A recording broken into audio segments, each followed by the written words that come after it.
주말에 엄마 아빠 저 이렇게 셋이서 등산 가기로 했는데 빨리 주말이 왔으면 좋겠어요.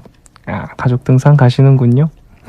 저도 초등학교 때네요. 초등학교 때 가족들과 함께 등산을 자주 갔었는데 백년산이라고 뒷산이 있었어요. 집에 되게 가까운.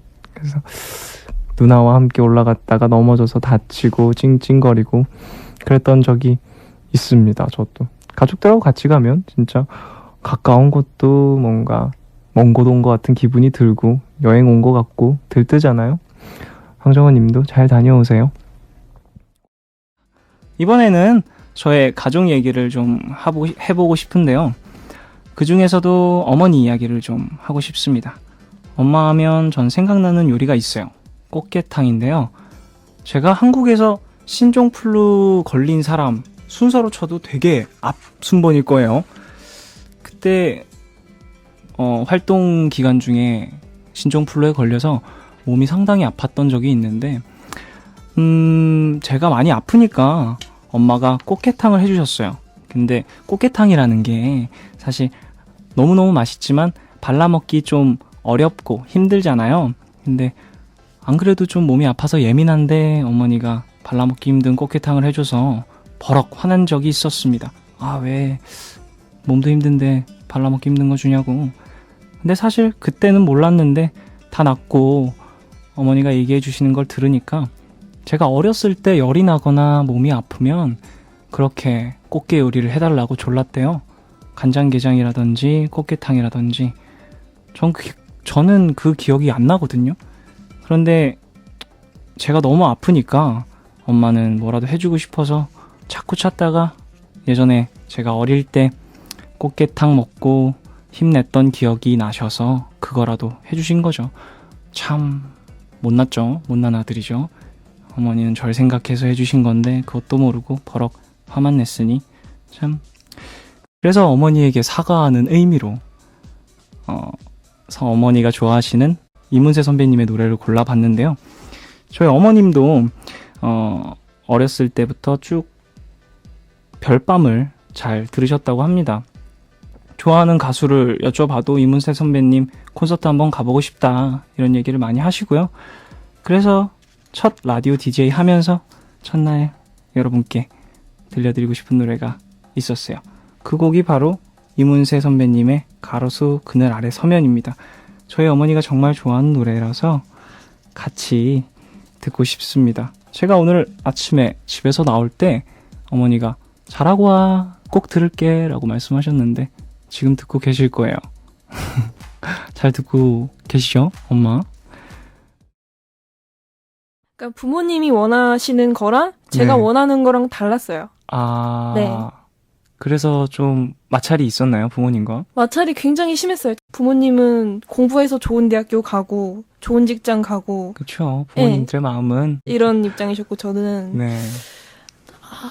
모르겠어요. 제가 하고 싶은 게 뚜렷하진 않았는데 즐기면서 할 수 있는 걸 하고 싶었구나. 네, 좋아하는 거를 하면서 살고 싶었거든요. 그래서 네. 예, 제가 학창 시절 때 샤이니를 굉장히 좋아했다고 말씀드렸잖아요. 네. 그래서 종현 씨가 굉장히 부러웠어요. 아, 저는 노래를 하고 또 내가 좋아하는 거 하고 네, 있는 물론 모습이. 종현 씨는 학창 시절 때 그런 고민 같은 게 없었나요? 저 같은 경우에는 사실 일단 가수를 해야겠다는 생각 때문에 네. 많은 걸 접어두고 노래를 열심히 하긴 했었는데 이게 아니면 정말 안 되겠다라는 생각으로 많이 했었던 것 같아요. 좀 부담감이 좀 있긴 했었는데 돌아와서 다정 씨도 되게 부모님과 그런 마찰을 겪으면서 한 번 더 성장한 게 아닌가라는 생각이 드네요. 네, 지금 돌아보면은 그런 계기가 됐던 것 같아요. 네, 그 모의고사라고 네네, 하죠. 그렇죠. 수능 대신 치는 거. 네, 전에 연습을 하기 위해서. 그거를 수리를 다 찍어서 14점이 나왔을 때도 있었어요. 14점이요? 네. 괜찮아요. 저는 더 낮게 나온 적도 있습니다. 친구네요, 역시. 그래도, 사실, 점수가 낮게 나온 게 좋은 건 아니지만, 네. 그래도, 스스로를 자책할 필요는 없다라는 거죠. 열심히 해서 다음에 네. 더 잘보면 되는 거니까. 근데 사실, 다정 씨는 그 공부 말고도 요리랑 또 만화를 잘하셔서 많은 분들에게 즐거움을 주시고 또 지금 재밌게, 즐겁게 살고 계시니까. 네. 좋은 것 같아요, 저는. 다행이라고 생각해요. 0880님, 내일이 졸업식인데, 이런 기분들 줄 몰랐어요. 너무 아쉽고 슬프네요. 내일 즐거운 기분으로 졸업하고 싶은데 어떻게 해야 하죠? 라고 보내주셨습니다. 졸업식 시원섭섭한 날이죠. 친구들과 매일 보던 친구들과도 조금은 멀어지고 선생님과도 인사를 나누고 이별과 새로운 시작의 날인 것 같은데 한층 더 성숙해진다고 생각하고 친구들과 또 우리 함께 또 뭐라고 하나요? 반창회라고 하나요? 내년에 반창회를 또 기약하면서 얼마나 더 발전돼서 만날지 기약하면서 인사 나누는 것도 좋을 것 같습니다. 푸른밤 가족 중에서도 오늘 졸업하신 분들 정말 많은데요. 홈페이지 게시판으로 사연 많이 넣어주셨습니다. 이수지님, 김유리님 등 많은 분들이 졸업을 하시네요. 저도 졸업했을 때 정말 기뻤는데 제가 어른이 된 것 같은 기분이 들었어요. 근데 어른이 안 됐더라고요.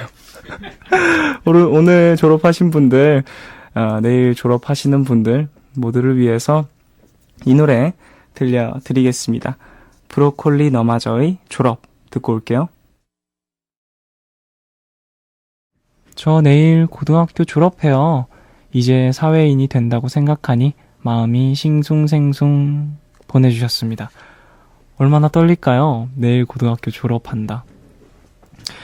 이제 중학교에서 고등학교로 올라갔고 초등학교에서 중학교로 올라갔었죠. 이제 고등학교에서 대학교로 그리고 또 고등학교에서 사회로 이렇게 한 발자국 더 나서는 건데 저도 그랬을 때 참 모든 걸 내가 다 할 수 있을 거라는 생각을 많이 했었어요. 저는 뭔가 고등학교를 졸업하는 20살 그 나이가 딱 됐을 때 와 이제 정말 내가 생각하는 모든 걸 다 할 수 있을 것 같아 라는 마음으로 20살을 맞았었는데 천천히 느껴보시는 게 좋을 것 같아요. 뭐가 됐든 계획을 차근차근 작은 거라도 세우셔서 한두 가지 시작해보는 게 가장 좋은 것 같습니다. 저는 20살 때 사실 이거 해봐야지라고 생각하고 계획했던 것들을 모두 못했거든요. 근데 그게 좀 아쉽더라고요. 시간이 흐른 뒤에 해보시길 바랄게요. 네, 4131님 강원도 속초에서 듣고 있는데요. 눈이 허벅지까지 왔어요. 퇴근하는데 길에 눈이 얼어서 한참을 미끄러졌네요. 눈 이제 지겨우니 그만 왔으면 이라고 보내주셨습니다. 아이고 눈이 허벅지까지 왔군요. 저도 강원도 삼척에 할머님이 사셔서요. 어릴 적에 많이 갔었는데 눈 참 많이 오죠. 어떡하나요? 눈이 얼어서 넘어지면 다치실 텐데 조심조심 하시고요. 내일도 또 조심하셨으면 합니다. 다치지 않게. 네. 사실 베이스가 빠져드는 악기잖아요. 또 네. 치다 보면. 근데 그렇게 베이스 치다가 처음에 노래 딱 불러서 사람 되게 깜짝 놀랐겠다. 악기는 베이스인데 노래는 진짜 높이 올라가잖아요. 맞아요. 올라가는데 맞아요. 악기는 저음이고. 제가 캐스팅이 코러스 하다가 캐스팅 됐어요. 아 진짜 오. 잘 올라가니까. 제 베이스 치는 모습이 멋있어가 아니라 코러스 하는 목소리 듣고 캐스팅 하셨다고 하더라고요. 근데 사실 저 같은 경우에는 네. 연습생 기간 동안 가장 서러웠던 적이 밥 먹을 때였어요. 저는 연습 시간이 좀 아까워서 뭐라고 해야 되죠? 그 어묵 덮밥이라고 하나요? 어묵이랑 같이 오는 밥을 식어도 먹을 수 있으니까 그걸 시켜서 식었을 때 먹고 뭐 따뜻할 때 먹고 이렇게 시간 될 때 먹으려고 그걸 시켰었는데 그걸 먹을 때 가장 서러웠거든요. 근데 또 톡식 여러분들도 음악 하시면서 서러울 때가 있었을 것 같은데 저희는 밥을 못 먹었어요. 밥을 못 먹어서 근데 살부터 빼야 돼가지고. 네, 저희는 밥을 못 먹는 거를 서럽게 생각하지 않아요. 그렇죠. 네. 왜죠? 아니, 다이어트도 되고. 얼마나 좋아요. 돈도 안 나가고. 긍정적인 톡식과 여러분 함께하고 돈도 안 있습니다. 나가고. 긍정적이에요. 네, 그렇죠. 수롱 씨의 그 긍정적인 마인드 제가 꼭 배워가겠습니다. 저는 어묵 밥을 먹으면서도 내가 이걸 차갑게 먹고 따뜻하게 먹고 이렇게 혼자 스스로를 자책했는데 제가 참 배부른 소리를 하고 있었다라는 걸 아니, 느끼네요. 근데 연습생 시절엔 네. 사실 잘 될 수 있다는 보장도 안 돼 있는데 그렇죠. 굉장히 오랜 시간 연습하시잖아요. 그렇죠, 그런 그렇죠. 거 보면 되게 대단하신 것 같아요. 아, 많은 사람들이 음악을 준비하면서 다 겪는 시간이라고 생각을 합니다. 공기부터 다르잖아요. 맞아. 여기 아까 MBC 들어오는 데부터 들어오는데 공기가 갑자기 바뀌더라고요. 공기가 아, 확 달라지더라고요. 그 따뜻하게 난방이 네, 난방이. 나서 그런 겁니다. 이유진님, 저의 단골 삐삐 배경음이었던 패닉의 내 낡은 서랍 속의 바다 신청합니다. 라디오 스피커에 전화 수신기를 대고 잡음 들어가지 않게 이 노래 녹음하려고 진짜 고생했죠. 라고 보내주셨습니다. 저도 삐삐를 압니다. 써본 적은 없지만 저희 아버지가 사용했던 삐삐를 몰래 학교에 초등학교 때 가져가서 친구들에게 자랑했던 기억이 있는데 뭐 그거 진동 두 버튼 동시에 누르면 진동 오고 막 그랬어요. 삐삐 삐삐 소리 나고. 그래서 괜히 2개 눌러서 누구한테 삐삐 온 척하고 친구들 앞에서 우쭐댔던 기억이 나네요. 네. 어렸을 때 제가 영화와 또 애니메이션 보는 걸 상당히 좋아했거든요. 평소에 영화를 자주 보는데 그 얘기를 하면 많은 분들이 아니 영화 보러 갈 시간이 있니? 애니메이션 볼 시간이 있니? 라고 이렇게 물어보시는데 평소엔 사실 그런 거 볼 시간이 상당히 많기 때문에 저는 집에 100인치짜리 빔 프로젝트를 사서 안 나오거든요. 방에서. 그래서 방에 콕 박혀서 영화 보고 애니메이션 보고 그러는 걸 되게 좋아해요. 먼 곳으로 이사를 가는데요. 마음이 싱숭생숭하네요. 라고 보내주셨습니다. 2주 뒤에 이사를 간다라고 하시네요. 저도 이사를 학창시절에 몇 번 다녔었는데 몸과 마음이 익은 집에서 좀 다른 곳으로 좀 쉼터를 바꾼다라는 게 쉽지는 않은 일이기도 하죠. 근데 새 집으로 간다는 설레임도 있으니까 가셔서 이왕 가기로 한 거 가셔서 입집도 새롭게 이쁘게 꾸미시고 인테리어도 생각해 보시면서 설레이는 마음을 많이 즐기시는 게 좋을 것 같습니다. 1607님, 초등학교 5학년을 가르치고 있는 선생님입니다. 이 밤에 아이들에게 줄 편지를 쓰면서 푸른밤 듣고 있어요. 음악 들으며 쓰려니 추억이 새록새록 떠오르네요. 좋은 선곡 부탁해요. 라고 보내주셨습니다. 네, 선생님이시군요. 학생들에게 줄 편지를 손수 쓰고 계신 것 같은데 학생들과 얼마나 또 설레게 내일 만날까요? 저도 초등학교 때가 생각이 납니다. 갑자기 제가 선생님 좋아했었거든요. 여자 담임 선생님. 학생 중에 1607님을 좋아하는 학생이 있을 수도 있습니다. 숫자는 잘 기억하는데 얼굴이나 이름은 인식을 못하는 사람이 있고요.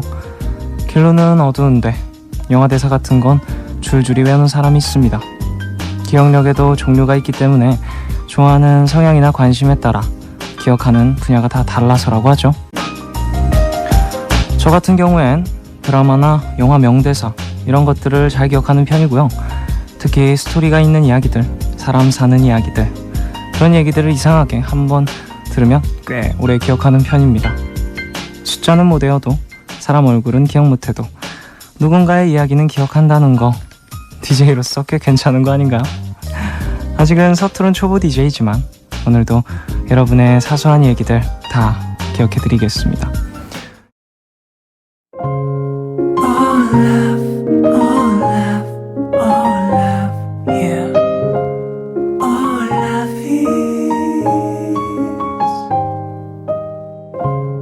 괜한 걱정하지 마 내가 여기 있잖아 혼자라 느낄 때 내가 여기 있잖아 몰라 사랑이란 몰라 무슨 일이 있든 항상 곁에 있어주는 것 yeah. All love